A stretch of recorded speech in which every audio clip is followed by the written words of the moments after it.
Bonjour, vous regardez Rive 54. Je suis Jean-François Clairvoy, astronaute de l'Agence spatiale européenne. That's one small step for man, one giant leap for mankind.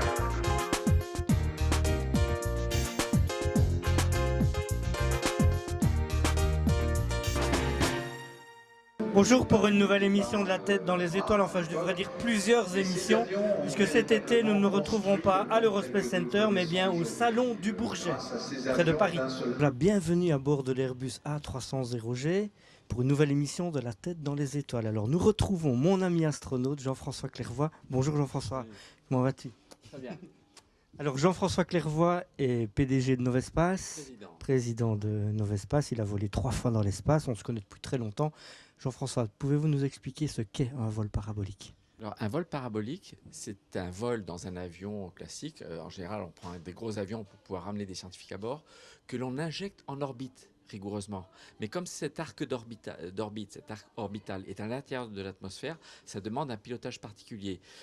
C'est comme si on jetait l'avion en l'air dans le vide. Mais comme il y a l'atmosphère, il faut qu'avec les moteurs, le pilotage, on compense globalement toutes les forces aérodynamiques. Et l'avion effectue une trajectoire de chute libre. Une montée, une descente, comme si vous lanciez un objet en l'air qui monte et qui redescend. Et pendant 22 secondes, l'avion et tout ce qui se trouve à l'intérieur est en orbite, donc en apesanteur, comme les astronautes dans l'espace lorsqu'ils sont dans un vaisseau spatial autour de la Terre.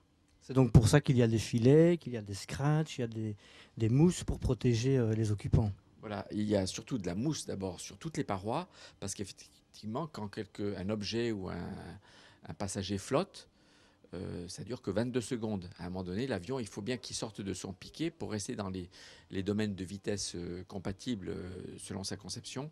Et à ce moment-là, quand le pilote tire sur le manche pour sortir du piquet et se remettre à l'horizontale, on est tous d'un seul coup amenés à retomber sur le sol. Donc il faut matelasser pour être sûr de ne pas se faire mal. Et on n'a jamais eu de blessés en 20 ans de vol parabolique.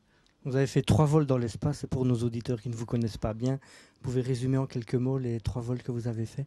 Alors, mon premier vol sur Atlantis était pour étudier l'atmosphère. Il avait comme caractéristique que nous étions assez bas en altitude, 300 km, et en vol sur le dos tout le temps, sur une trajectoire qui passait assez proche des pôles pour couvrir toute la surface terrestre, toute l'atmosphère. Le deuxième vol, donc le premier dédié à la planète Terre. Le deuxième vol était un vol de ravitaillement de la station russe Mir, donc s'accoster à une station et ravitailler 4 tonnes de matériel, de vivres, de nourriture pour ceux qui restaient très longtemps, plusieurs mois à bord. Et le troisième vol à bord de Discovery pour réparer le télescope spatial Hubble. Alors, regardez ce cockpit. J'ai eu la chance de voler 5 fois à bord de cet avion et d'effectuer 3 paraboles assis ici dans ce cockpit, ainsi en fait derrière le commandant de bord. Alors, comment est-ce que ça se passe un vol parabolique? On doit cabrer l'avion jusqu'à 47 degrés vers la verticale. Pendant ce temps-là, on pèse 2 fois son propre poids. On grimpe, on grimpe, on grimpe. Et puis brusquement, le commandant qui est là et le pilote qui se trouve là plonge l'avion vers le sol en coupant les moteurs. On décrit une véritable parabole. On plonge vers les nuages, on descend de 7 km, on perd 7 km d'un coup. La vitesse de chute de l'avion compense la force de gravité de la Terre et donc pendant 22 secondes, on est en apesanteur.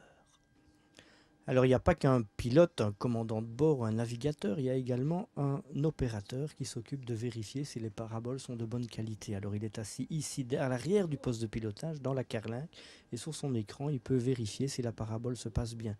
Il voit également grâce à une caméra les expérimentateurs en train de travailler et peut donc avertir si jamais il y a le moindre problème. Il faut savoir qu'il y a toujours un médecin à bord, il y a beaucoup de malades et donc il faut pouvoir intervenir très très vite.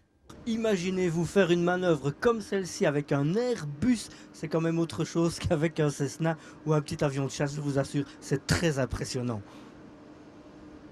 Et pour la petite anecdote, c'est bel et bien Jean-François Clairvoy, sa silhouette en tout cas, qui est dessinée sur l'empennage de l'avion.